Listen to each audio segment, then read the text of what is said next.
for Bevan backfield. Here's Fraser makes it seconds. Meyer Bevan with the sexy little backheel, and Fraser makes no mistake. This is Borges for Campbell.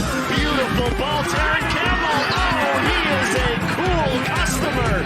Trying to go around G. Crossed over Campbell. The hat-trick. One more box on his CPL resume. Ticked off. Vancouver have a second win at home. And a third on the season. And Jeremy Zielinski has a professional win under his belts in his CPL debut. Canadian Premier League Newsroom, presented by Volkswagen. We are back. It was a crazy weekend in the CPL, guys, but before we even get into that, I'm Charlie O'Connor-Clark, joined here on the panel by Mitchell Tierney and Alex Gange-Ruzic, because we have to talk about what happened last night in the Gold Cup quarterfinal between Canada and the United States. 2-2, Canada lose on penalties, but I feel like there's a lot more to the story than that. AGR, let's start with you, because you were obviously watching this game super closely. What happened? What was that? What are your kind of immediate thoughts after that game? Well, what happened? That was CONCACAF, right? I mean, we should have. Sometimes CONCACAF, it foretells you things, right? I think we should have known that when that poor assistant referee, by the way, I hope he's okay, got clobbered in the first minute with Kamal Miller, that clearance, 8-minute delay. They had to sub out the referee, which isn't something you see every day. Kind of foretold what was going to be a chaotic game. And from there, the game actually settled in very nicely. I think Canada did well to establish themselves in the game. I feel like that was the first time all tournament we saw them really, look like they wanted to really push back, and they were in the fight a little, and we hadn't seen maybe that. And then in the 88th minute, just kind of got a wild. US scored, Canada scores, go to extra time, they trade goals, goes to penalties. But ultimately, I think it was good to see the fight from Canada. I think that was a lot of what we were asking after the group stage, just seeing a bit of that old Canada from the last few years. You've seen them, go after the U.S. a bit, really, want to play a little. And I think that was needed. I think it was something where they lacked a little at times in the final third. And that was, you would have liked to see a bit more from them. But ultimately, they were in the game. And I think that was the bare minimum anyone was asking for after what we saw in the group stages. Yeah, it certainly was. Man, so much else happened in that game that I actually forgot about that assistant referee going down in the first minute. Again, hopefully he is okay. But yeah, so much happened. I mean, I wrote after the game that the penalty spot giveth and taketh away for Canada, and kind of has done since the World Cup, really. There seems to be a strange relationship with this team and that part, because there's the two penalty shouts in the first half. I think one of them definitely should have been a penalty. The Miles Robinson handball, I'm not sold on the Richie Larea contact. Later in the game, the karma comes back. It's Steven Vittoria who steps up, as he should. Steven Vittoria, again, I think the only player in that squad, certainly on the pitch at that time, that takes penalties regularly for his club. He scored 18 in his career, missed just 3. I looked that up, so that's good to see. And then, at the end of the game, it's the penalty spot again, penalty shootout. It's always a frustrating way to lose, but credit absolutely to Matt Turner, I think, as well, who was pretty ice cold and had some of those mind games and that psychological advantage as well. But Canada out of the Gold Cup, despite a pretty spirited and maybe a little bit more encouraging performance against the United States. Mitch, I know you were at York Lions Stadium for the CPL game last night, but I'm sure you had your eye on this one as well. Gold Cup, 4 games. What is kind of the overall feeling at the end of that? Because I think we were very disappointed after the group stage, but maybe a little better after that quarterfinal. Do they balance out, or where are you at right now? I think they're pretty close to balancing out, because there's 2 things that Canada are really looking for in this current stretch as they build towards 2026. And the first one is obviously trophies. There's no better experience than winning a trophy. They missed out on doing that in the Nations League. They'll obviously miss out on doing that again in the Gold Cup. And, obviously heartbreaking, because they really were this close, and then you get Panama in the next round, and who knows after that if you beat the States. But the next thing is just experiences in general. And there was no better experience, I think, than last night, because that genuinely felt like a final. Between the penalty kicks, the way the match was played, just the intensity of the crowd. that was really an experience that a lot of these players will get the opportunity to learn from, that will, serve them well the rest of their career. And I think that's incredibly important. And again, those are the kind of matches that Canada really need as they're trying to build this program forward. And not only that, they need to perform in those matches. And they absolutely did last night. Again, we were joking or clowning on Herdman a little bit for saying they were this close after the Nations League final against the States, when we were all like, did you really, watch that match? But in this one, genuinely, and again, part of the concern in the group stage was that maybe Canada's depth isn't as solid as we thought it was. For Canada's depth pieces to go toe-to-toe with the U.S. depth like this was impressive, and was an important step for the program. So there's a lot of positivity, I think, to come out of this as a whole. Obviously, you would have liked to see them progress past the quarterfinals, but in terms of quarterfinal exits, I don't think it could have been more positive for Canada than this.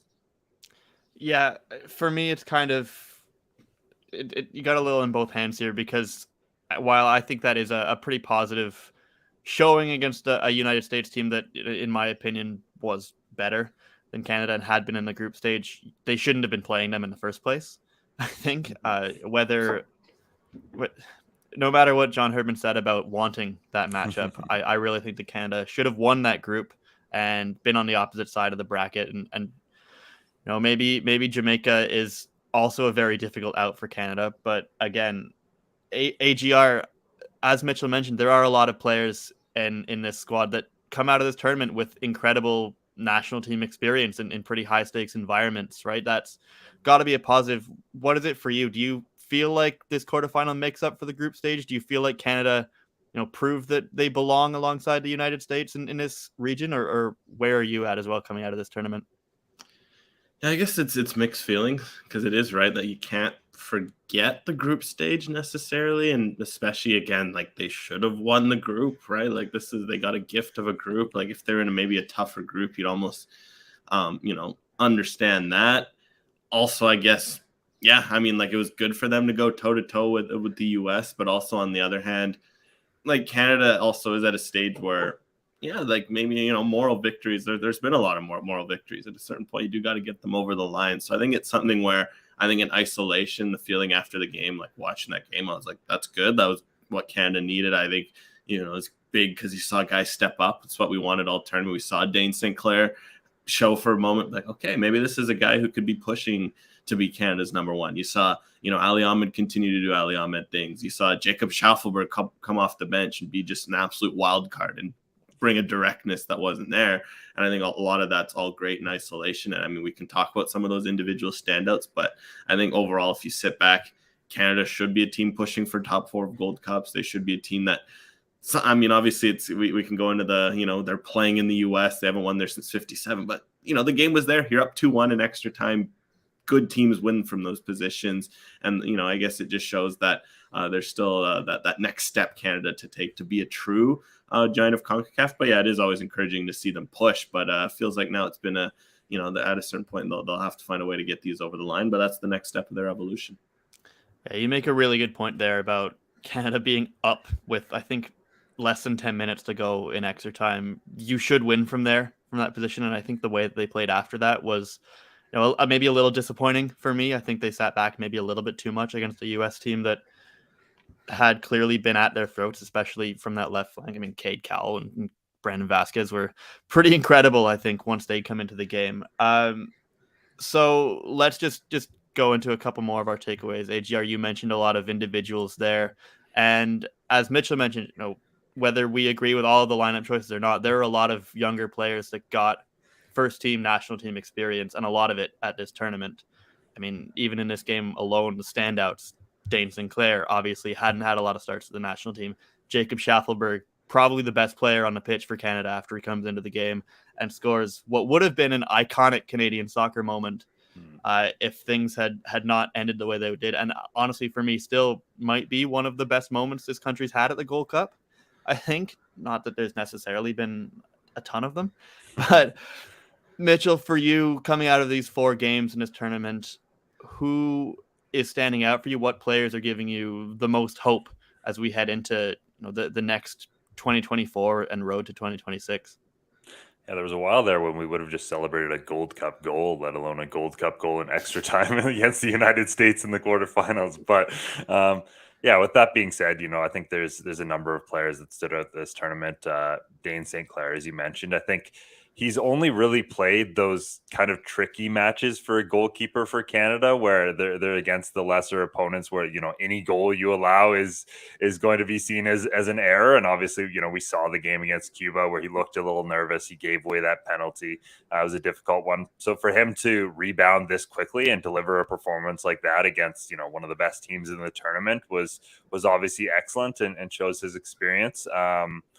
Yeah, Liam Miller. I think the tactical flexibility from him is important. Canada maybe doesn't have beyond the two main ones, the number 9 depth that that they were they would hope to. So Miller's maybe another option there in terms of the energy he can bring out there, and out wide. There's a lot to like in what he can do. Ahmed Schaffelberg, you mentioned, another guy who obviously has been with this team for a while, but who was kind of one of the main performers for Canada, Richie Larea.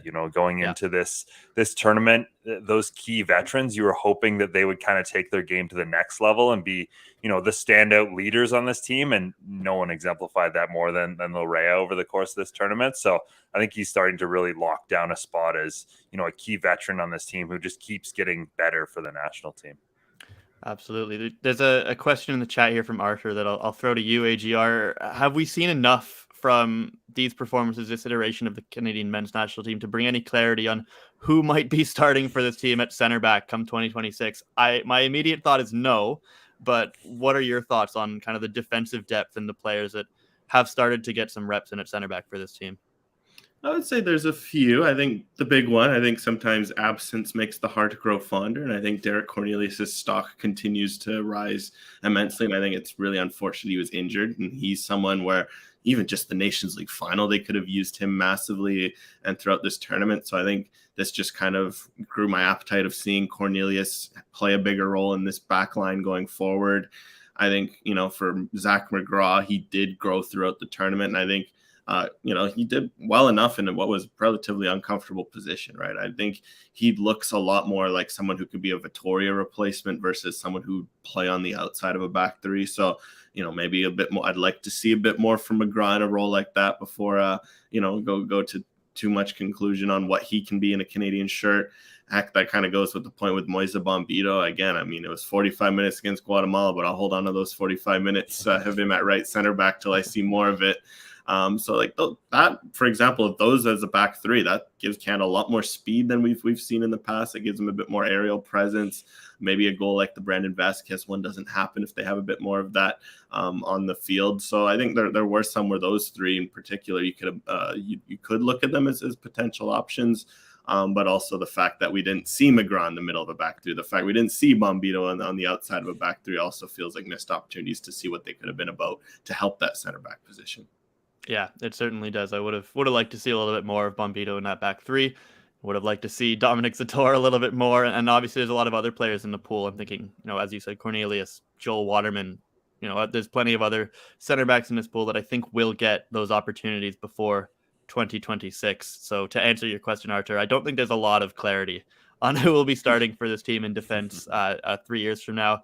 But AGR, you said one thing there that was interesting and important. You said Stephen Vittoria replacement. And I think, boys, tell me if you disagree, but I think we're at a place here where I think that there's a few players in this squad that are probably on the back nine of their time with this national team, some kind of veteran players that have been with this program a long time that I think we're starting to look for successors for. So Mitchell, we'll go to you first. Are there players you think that this national team is in a position to, adequately replace or move on from over the next maybe year or two? What's hard is I don't think we saw that as much as we would have hoped to at this tournament. I mean, the obvious one is Dane St. Clair and what he did in this U.S. game in terms of Milan Borjan. But if you talk to anyone in the Canada camp, they say that Milan keeps coming in and outperforming all the other goalkeepers. So that becomes a tricky one in the sense that, you don't want to not reward those players who are still coming in and giving shifts. And we know the leadership he has, but at some point, you have to give someone else an opportunity. Net is the trickiest position because there's only one of them, and you have to kind of give games. And obviously this one came as a result of an injury, but Dane took it with two hands and did incredibly well. So there's one to watch. But at the back, as AGR kind of outlined, there wasn't enough in terms of players grabbing that opportunity and making it clear that they are, the successor to Vittoria going forward. And, Steven Vittoria was still quality over the last, few weeks with the Canadian men's national team. So I think you'd hope to maybe phase a player like that out just because of his age and because you'd hope that at the center back position Canada has better options. But at the moment, Vittoria is still top quality. His leadership still important, and it's such a tricky balance between wanting to give those guys some of those those players lower in the depth those opportunities, and at the same time wanting them to earn those opportunities. It's always a tricky balance, especially for a national team coach where you only have so many games, and a lot of them are competitive and important. Yeah, it's tough because, again, for me, I think Atiba Hutchinson is already retired. I don't think Milan Borjan's the starter in 2026. I don't think Steven Vittoria is on his team in 2026, and I don't think Junior Hoylett is on his team in 2026. So those are all areas of the pitch where this team is looking for players to step up and fill those shoes, players who have all been very good for this national team for a very long time, that it's maybe a torch passing time. And it is going to be interesting to see 2024 for this team. They have to qualify for a Copa America, maybe play in a Copa America, and those are all going to be first team kind of games, right? A-team games where there isn't a lot of opportunity to experiment or give minutes to younger players, right?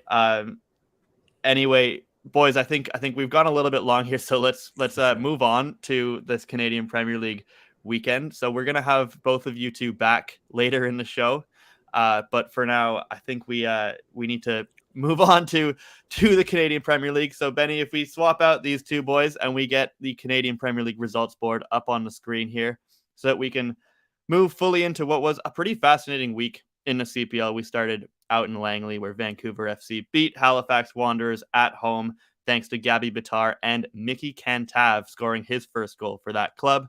Saturday night was a pretty tasty clash, a bit of a rivalry clash we've seen over the years. Pacific losing rarely at home to Cavalry FC 2-1. Cavalry getting their goals from Eric Kobza and Fraser Aird, which we're going to have to get to. That's going to be a lot of fun.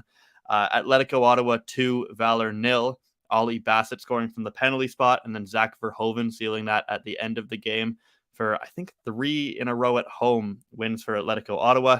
And then last night, at the same time as that Canada-USA craziness, a 9:05 derby at York Lions Stadium where Forge might be back. They win 4-0 at York Lions Stadium. A Taron Campbell hat trick and a Tristan Borges goal, his first in quite a while, I think since last season, which is very positive for him. But okay, we're going to start out on the West Coast on Vancouver Island. And if we play the highlights from Pacific and Cavalry, this game for me was an 8 out of 10. It had a little bit of everything. There was attacking quality in the first half from Cavalry. This is a really nice little clever heads-up play from midfielder Eric Kobza, a U Sports guy who's really fitting into that midfield.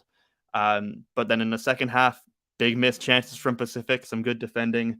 They miss another penalty, which is going to be really frustrating for Pacific FC. That's 2 games in a row now. And it's a bit of a tactical tug of war because Pacific start this game in a 4-2-3-1.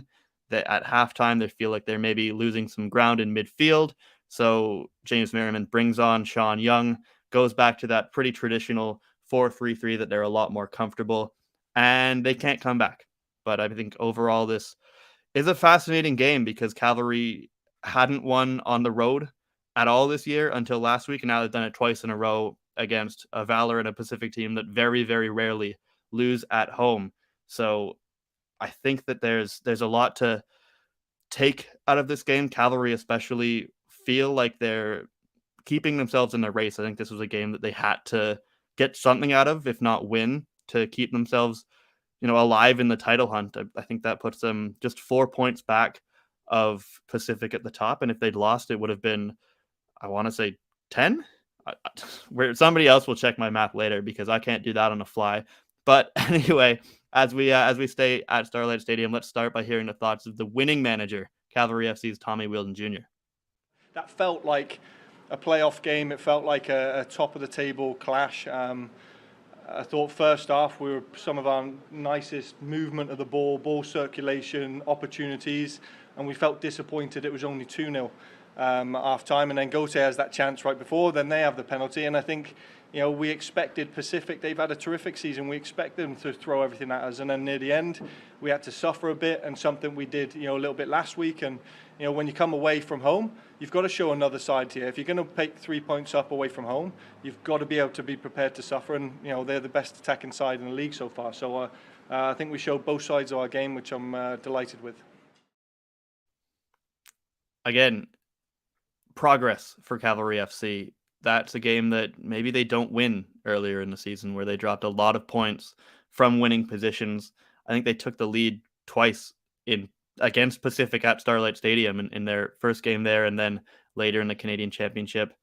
Didn't win either of those games, and that was something that they did a lot early in the season. But recently, we're seeing Cavalry hold on to those leads, kill off games. Maybe not scoring that extra insurance goal that they'd probably have wanted in this game, but again, that's a really gutsy performance, and a lot of that is down to their midfield.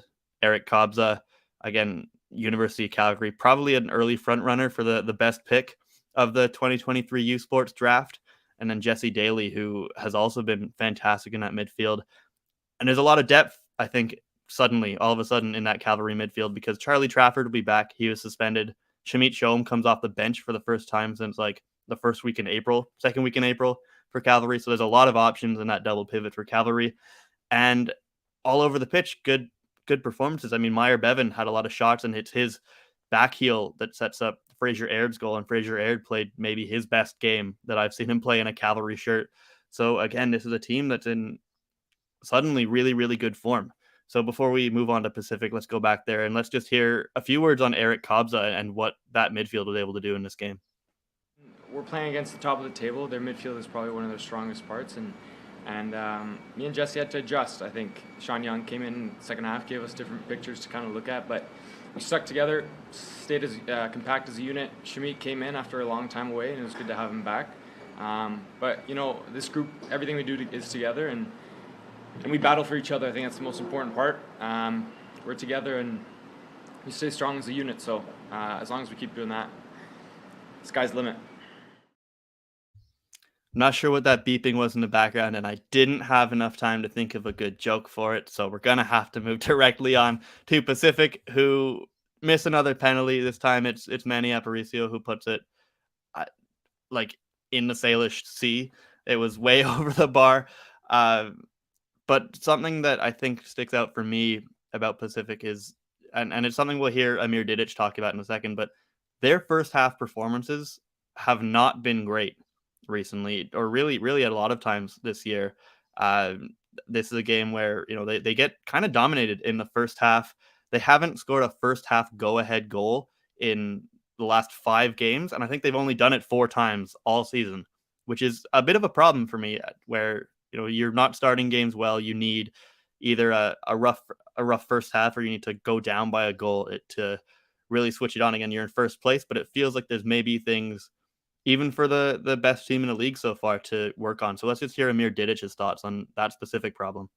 It's been a little bit of a situation or a raising topic that's been over the past couple of games, where we're finding ourselves in these situations where we're down early, or our first half we come out slow, we come out not how we want to come out, and it takes something for us. In today's game, it's 2 goals, and we come out second half. It's a bit better of a second half for us, but it's been kind of a recurring theme these past couple of games, where it takes something, a goal or something negative towards us, where we come out second half and it's a different team, and we push, but it's just a matter of coming out from minute 1 and playing that way, and that's what we have to strive to do, And good thing it's we got 2 games this week, and it's always the next game you look forward to, and luckily we have one Tuesday, and we're right back at it, playing and fighting and learning from these games, especially today.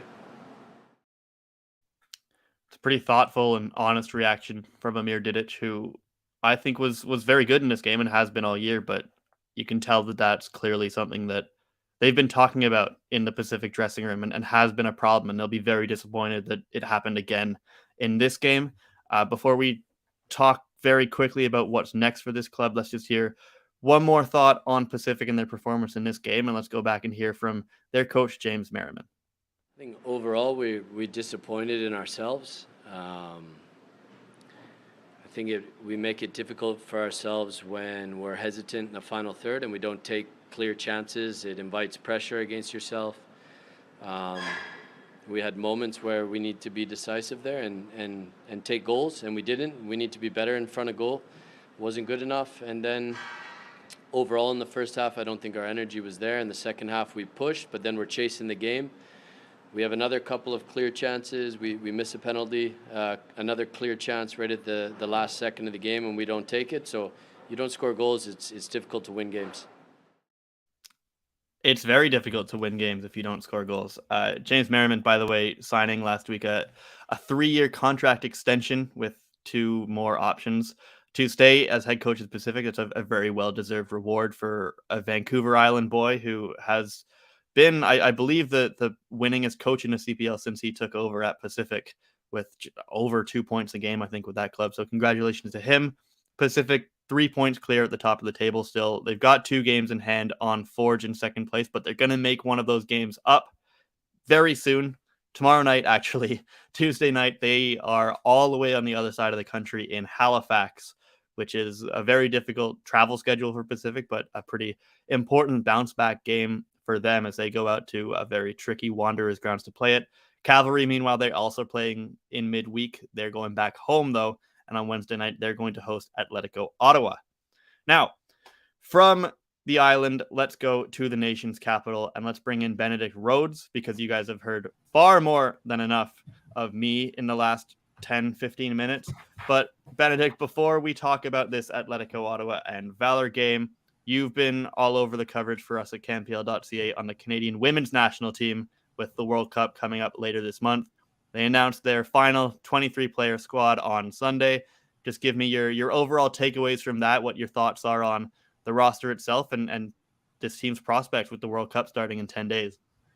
Yeah, I think, those are many surprises except for, one huge one, which was Olivia Smith being part of the final team. And I think, Unishu's there as a training player in Australia. We know she's a top prospect and she's a player who Bev Priestman is very high on, but I don't think any of I expected her, to be part of that final 23 players, especially, with Clarissa Larissi in fantastic form at the moment in her club team, and she was on the preliminary squad. So I think to see Smith, make it into the team over Larissi is a sign of just how much Bev Priestman trusts Olivia Smith, and we're not privy to the information of what's happening in camp, but I think it's fair to say that Smith must have done something that really impressed Priestman and put her over the edge to get into that team.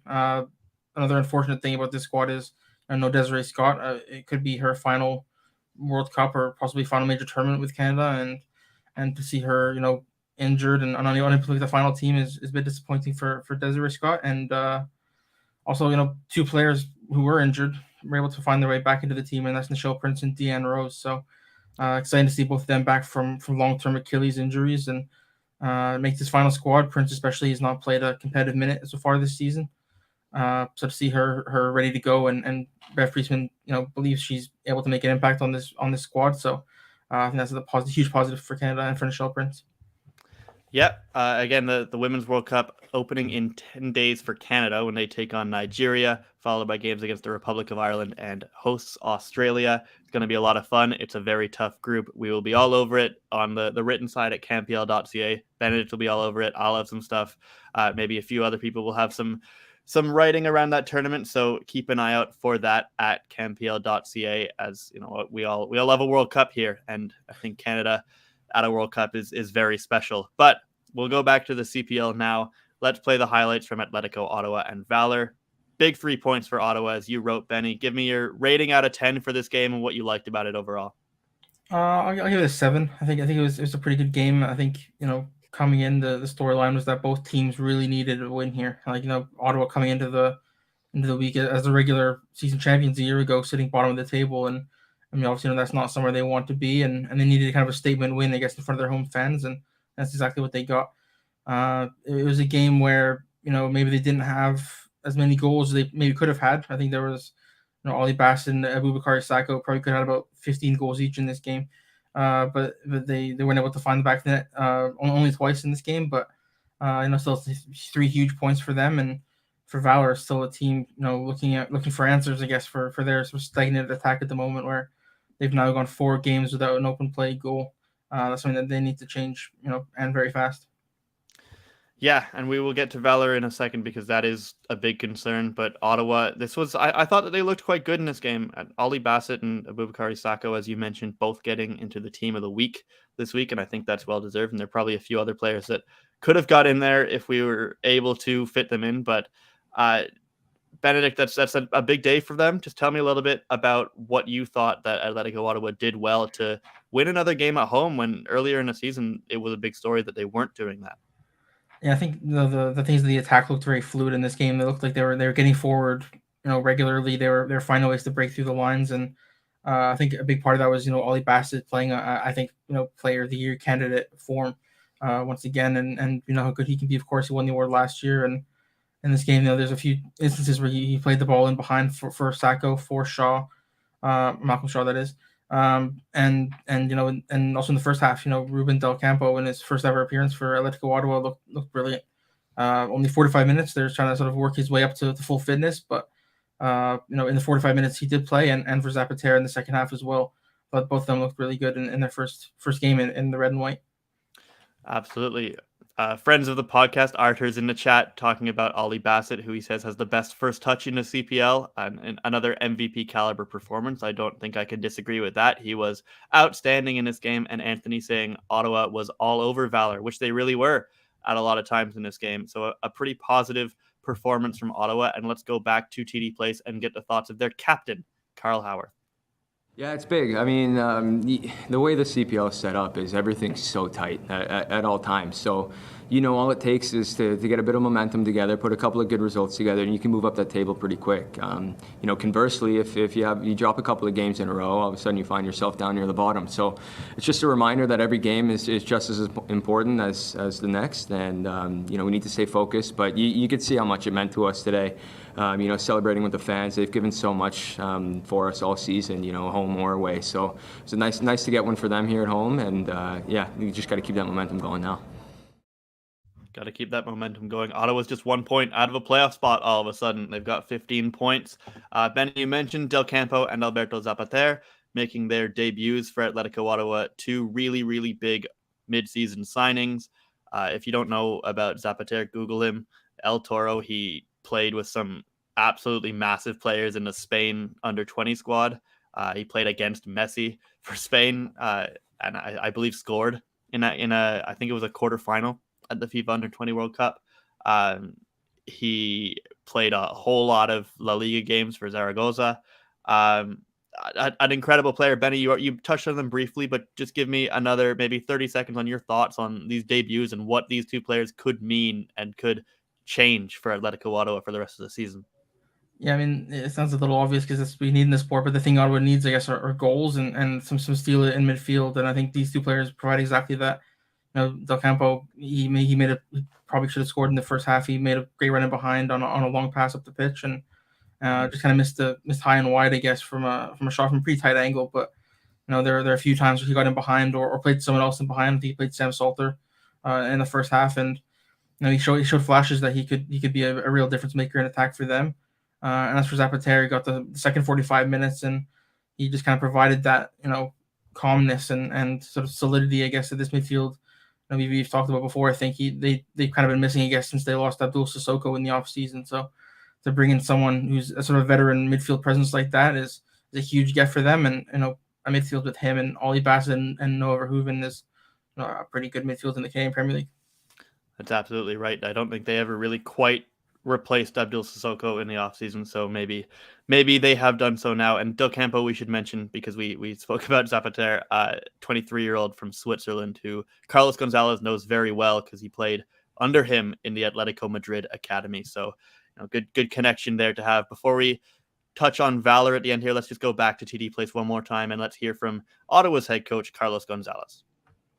Not only with the 6, with more options. At the end of the day, if we have more tools, we can do more things.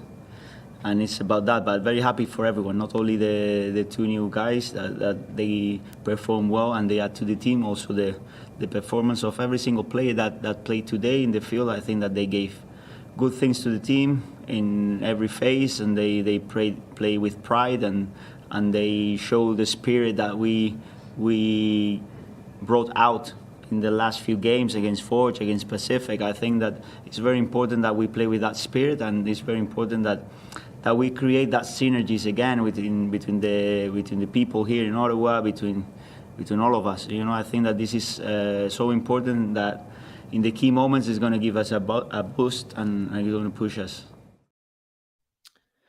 Now, Valor, another 0 on the board. There seem to have been quite a few of those lately. They're 7th in the table because Ottawa leapfrogs them here with this win. It's their 4th win. Valor have just 3 on the season.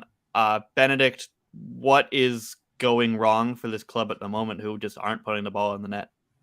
Yeah, it's exactly that. They're not putting the ball in the net. It's been 4 games now, four full games where they haven't been able to put the ball in the net from a non-penalty goal, and that's just not good enough, really. And Phil DeSantos has been frustrated, saying like, we're getting the chances, we're playing quite well at times, but if you're not putting the ball in the back of the net, it doesn't mean anything. The only stat that matters is the final score, and for Valor, that's been frustrating. And in this game, they just looked out of answers at times. Like in the second half, Matteo Debrien played a striker for a little bit. Keane Williams played up there. Andrew Jean-Baptiste played up there. I think Phil DeSantos might have subbed himself in up there if he had the opportunity to. It got that bad at times for Valor, and they just need someone to come in. Jaime Siage wasn't feeling 100%. He didn't play in this game. He was on the bench, but didn't come in. And I think they just need something to happen. They need some kind of spark, I guess, and whether that's maybe starting someone like Keane Williams up there where he can get in behind and he can make the run. He's a good shot on him as well, and they just need some answers. And at the moment, they have a lot more questions.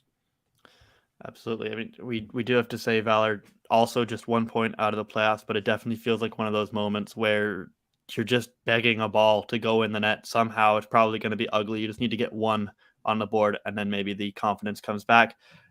So let's just hear the final word on Valor, though, from their head coach, Phil DeSantis. So we can maybe sit back for a couple of minutes here and hear Phil's dulcet tones as he breaks down another frustrating night for his club. Well, when a team is finding a hard time scoring and you concede in a moment of the game where you're in a better position than the opposition, I feel like even in the first half it was the case. You start having these ghosts that come back. I was looking at it, we scored our last our last goal was 4 games ago. So obviously it's hard to win games if you don't score, and it's been a recurring situation. So when you're getting your chances, I go back to AJB was a very good chance on a set play. I look at the ball that hit the post from Pacific when we were already 1-0 down. Then it just builds up. You're trying to force things. You lose clarity. You're taking risks that normally you wouldn't take on the ball. And I think that today the game was about that. I think that once they found the first goal off a penalty kick, and as the game progressed with time, we started to take too many risks, and that even opened up the game more for them. So that's the story. Right now we need to find solutions and find ways to score. I've said it way too often for the last few games, so I don't want to hit too much on that. Again, difficult times for Valor, but maybe watch this space. I believe they may have some options that they may be weighing in the transfer window as well to try and maybe turn their goal scoring form around. Benedict, in 30 seconds or less, what is coming up next for Atletico Ottawa and Valor this week? Yeah, Atletico Ottawa a busy week. They play midweek in Calgary against Cavalry FC, and then they return back home on the weekend to play Vancouver FC. And Valor, meanwhile, doesn't get any easier for them. They're going to play Forge FC in Hamilton. Forge FC, of course, who scored 4 goals the other night, and they're looking to sort of put a run of form together as well. So it doesn't get any easier for them. And Ottawa looking to, they're planning and hoping to try to get the full 9 points this week. Absolutely. Ottawa definitely will feel like they're in position, as Arthur says again in the chat, to get 9 points and maybe make a bit of a climb up the table. Benedict, thank you so much. As always, everybody, you can read his stuff at campl.ca, as you can for everybody that you're going to see on this show. Well, not the players and coaches. They don't write for us yet.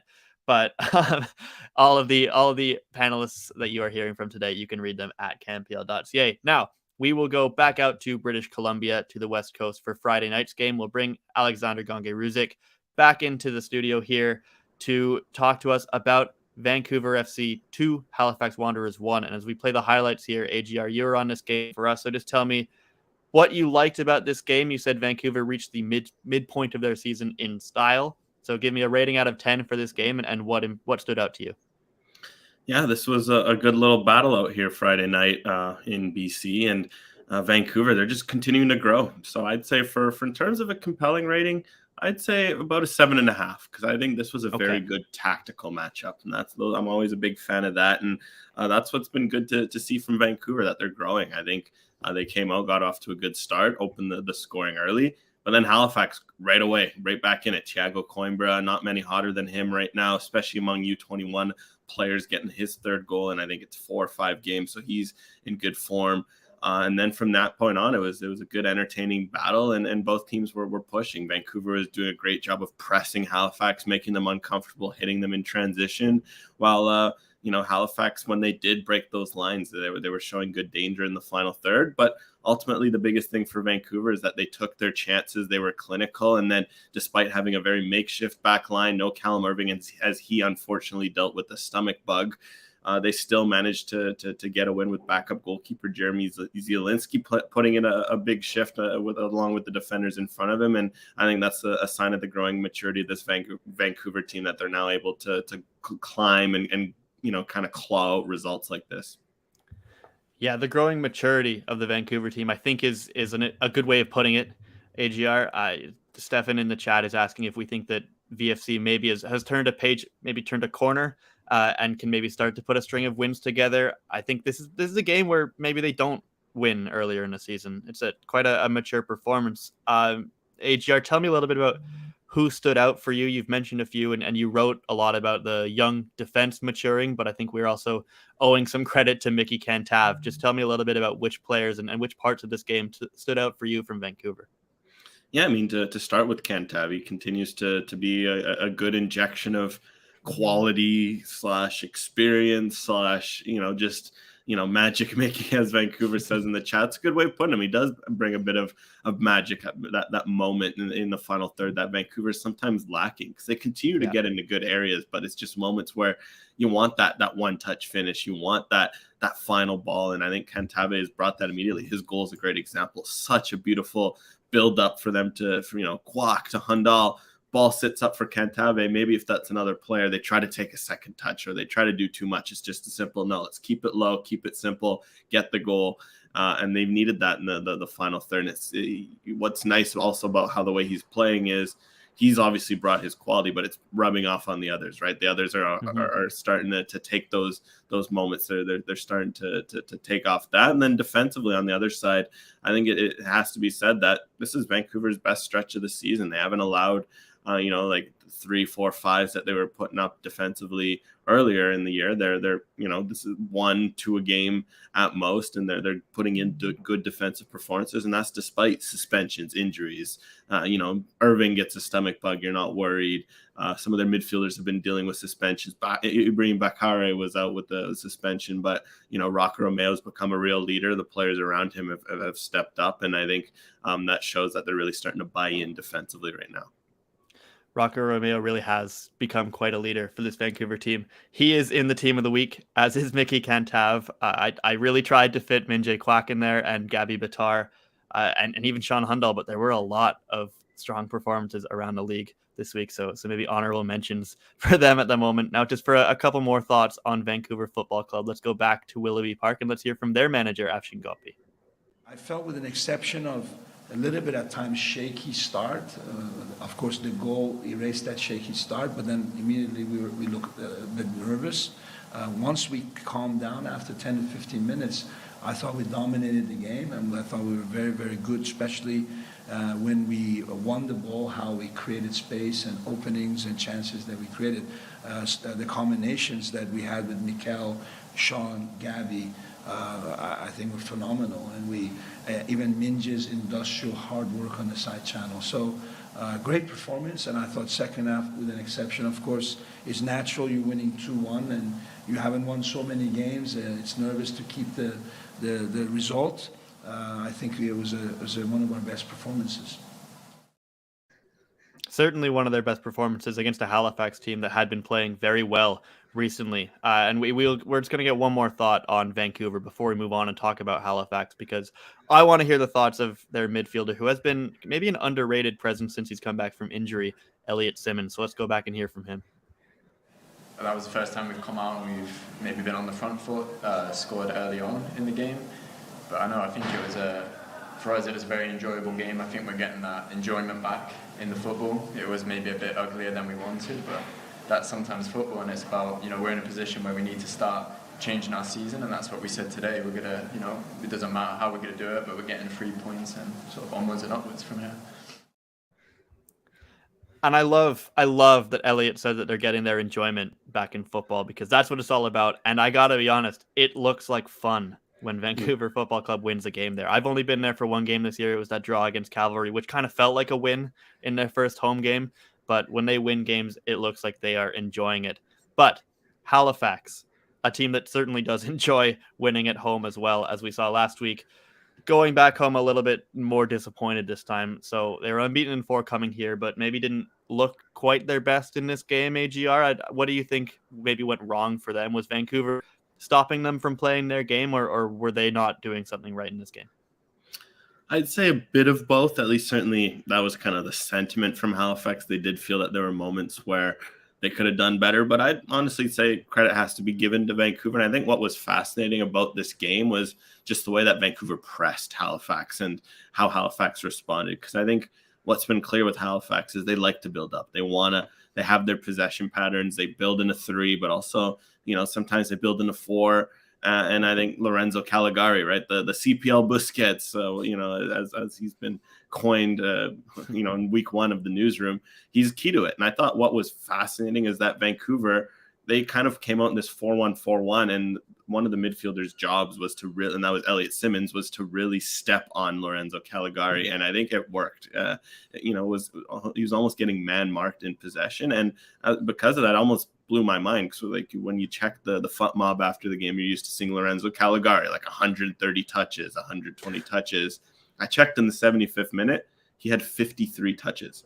That's wow. Still a lot, but for Lorenzo Caligari, that it felt like he was just not as involved in the game. And I think what we saw, and Patrice Geiser admitted as much, a lot of their play runs through Caligari, and that still doesn't mean he's the only option. They do have other areas to build out of, but the fact that Vancouver did take Caligari out of the game seemed to catch Halifax by surprise, and they almost weren't able to play through their other options as effectively until it was too late, and they made that push. So for Halifax, it was interesting to see that, okay, maybe in weeks going forward, especially on the road where you're maybe not able to control as much of the elements, that potentially they could have used another deep lying midfielder to come in and fill in for Caligari. And the fact that Caligari just kept dropping deeper and deeper, that invited Vancouver to press higher and higher, and it led to Halifax getting hemmed in a lot into their own end, which we don't really see a lot from them. Yeah, Caligari finished with 88 touches, so maybe he got on the ball a little bit more late in the game, but certainly not the wild numbers that he usually puts up in terms of setting the tempo of a game. By the way, Massimo Ferrin created 5 chances in this game. He's another player that was close to the team of the week. But for the last word on Halifax, let's go back to Langley one more time and get the thoughts of their head coach, Patrice Geiser. That would be crazy to say we deserve the win, but I think a tie would have been maybe something to, you say, okay, you didn't have your best day, you had a lot of grit and duel, but we certainly, you play this game to win. You don't play to tie. So I just think a lot of things went missing, and, maybe we kind of have that hangover from last week from the big win. So it was just disappointing. I don't think we did a lot of good things. It was probably not the most entertaining football match anyone's going to see. It was really a lot about emotions. They didn't let us play, and credit to them, we didn't play. Patrice Geyser, who was recently named the CPL's Manager of the Month for June, has a tough job ahead of him. AGR, 30 seconds or less. What's coming up next for both of these teams? Yeah, Halifax certainly has a tough week to start with the road team. They got Pacific at home tomorrow. Very short turnaround to get from one end of the country to the other. At home, though, they'll fancy themselves, but Pacific will be a bit hungry after some less than ideal results. Then they travel to Cavalry away. Not a great matchup either, given that Cavalry is also in very good form themselves. As for Vancouver, they get a bit of time off in midweek, but then they'll be back next week for a matchup in Ottawa where they'll look for a bit of revenge from that 1-0 loss they had there earlier in June. Absolutely. Those are some exciting ones.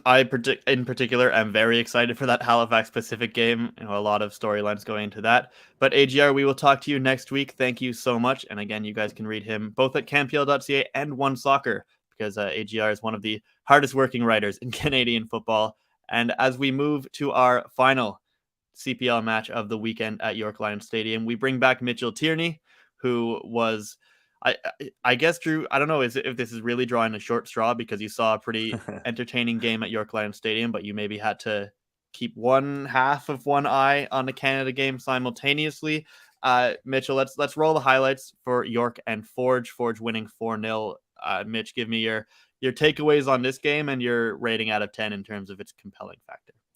Yeah, a little cross-eyed this morning, but I'll go with an 8 out of 10 because I think this has the potential to be a real, resurgence point for Forge. They did the things that they haven't been doing recently, which is scoring the first goal. They hadn't done that in 7 matches, and they get that early on through Terran Campbell, and then they continue to build on that, which is also something they've struggled to do of late. They're a league leader in basically all of or at least towards the top. Pacific is the league leader in most offensive categories, but they're usually about second in a lot of them, but they haven't been the league leader in the most important offensive category, which is obviously scoring goals. But Terran Campbell did that plenty in this match. He gets 3. Tristan Borges adds 1. That's Campbell's first career hat trick for the CPL's all-time leading scorer, and the 5th player in CPL history to record a hat trick, joining teammates Wubens Pacius and Tristan Borges. Charlie, was that good enough to get Terran Campbell in the team of the week? It certainly was. I do think he's going to be in there, as are a few other Forge players. Mitch, did Martin Nash say before this game that York didn't want to be the team that poked the bear, that woke Forge up after a really difficult month of June? Because I think they may have done that, unfortunately for them. Just talk to me about Forge and how much they maybe looked a little bit more like the Forge we've known in previous years. Maybe didn't look so much like the Forge that had been struggling in June. He did say that. Full disclosure, I may have sort of planted that quote because it was something that Tommy Wheeldon Jr. said about York when they came into York earlier this season.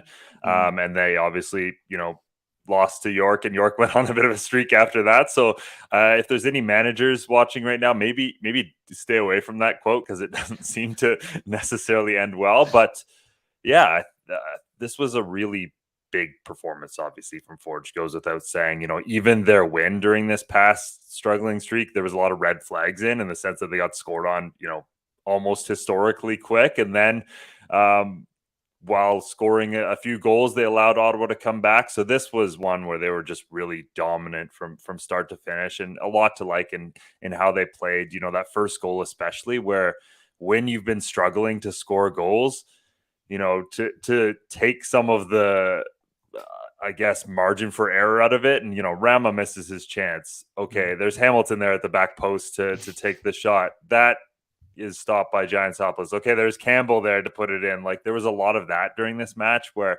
there's multiple guys following up on the play, and the return of a guy like Alessandro Hojabrapor is so important for that, because that allows Kyle Becker, that allows Noah Jensen, who played really advanced sometimes. He'd get down that right flank Jordan Hamilton would tuck in the middle in the first half, and they'd have just more numbers in the middle, more attacking options. And again, that's so important for a team that has been struggling to finish some of those chances where, okay, you missed the first chance, there's a guy right there to finish it. But yeah, obviously big for Campbell. He's already got more goals this year for Forge than he did all of last season in terms of the CPL. So I think that's kind of your guy leading the line right now. And in terms of them being back, they have a big opportunity to maybe continue to prove that against kind of their bogey team recently, Valor, at home coming up this weekend. But Bobby Smirniotis did put this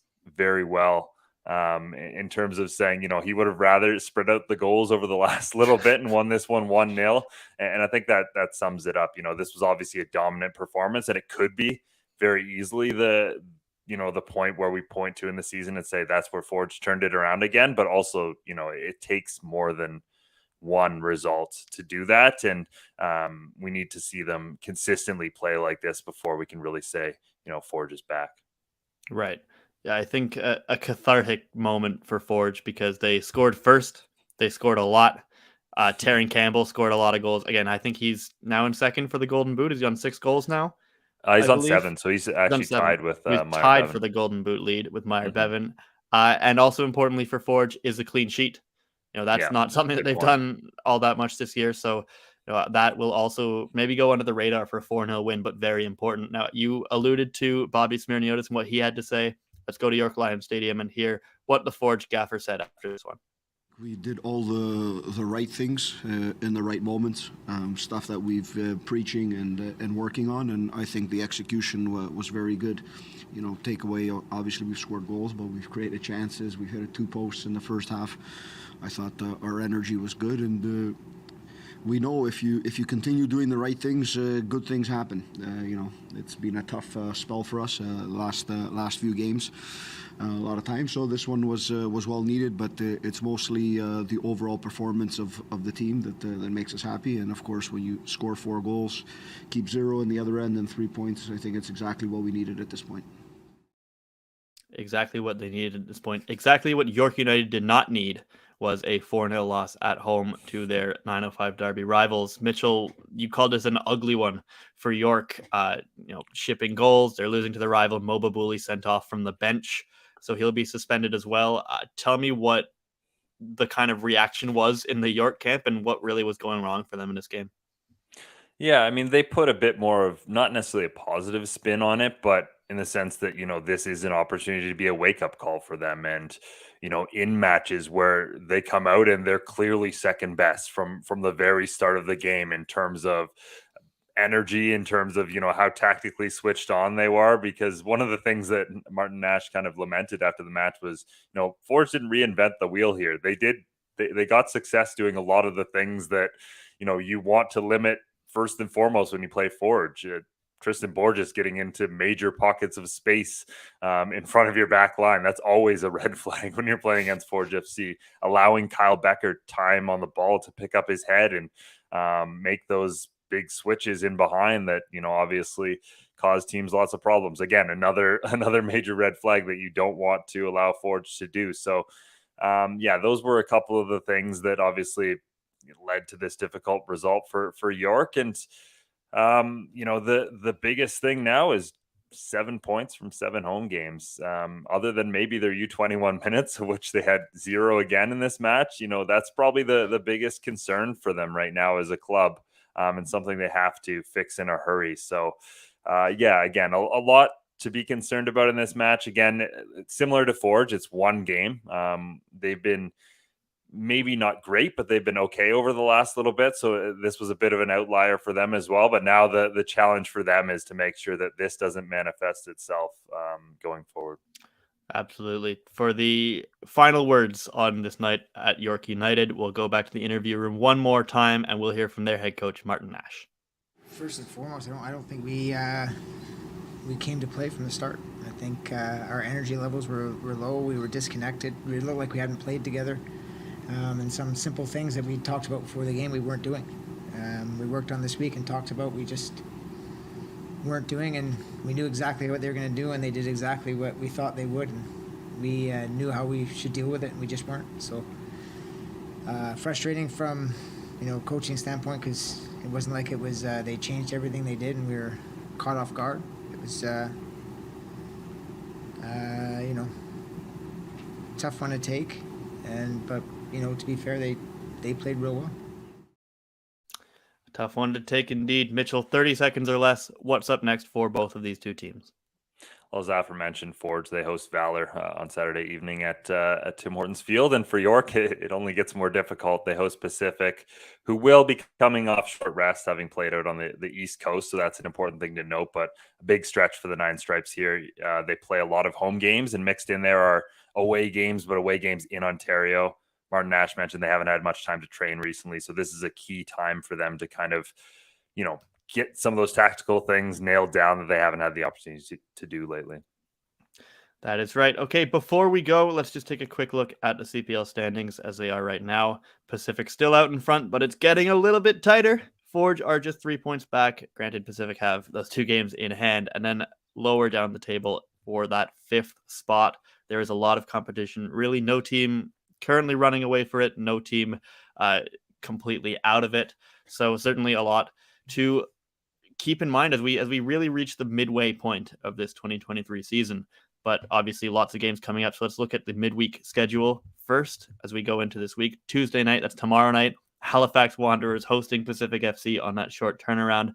That's again 7 p.m. Atlantic time. And then the next night, Cavalry hosting Atletico Ottawa, 6:30 Mountain Time. That'll be 8:30 Eastern Time. Again, we're doing math on the fly here. Before we go into the weekend slate of games, Friday night, starting us off, York and Pacific, 7:30 Eastern, followed by a doubleheader on Saturday. That's going to be Cavalry hosting Halifax, followed by the Tony Bet match of the week between Forge and Valor, before Sunday night's final game of the weekend, or not Sunday night because it's at 2:00 Eastern, and I think it's a morning game in Vancouver. But Sunday's slate wraps us up with Atletico Ottawa and Vancouver. And speaking of Tony Bet, I do have to remind you that you can play CanPL Predictor at canpl.ca/predictor. You pick the games, you pick the winners, and you can win a bunch of money. So I would recommend you go and check that out. Anyway, for now, enjoy the midweek games, enjoy the games coming up this weekend, and we shall speak to you again next week.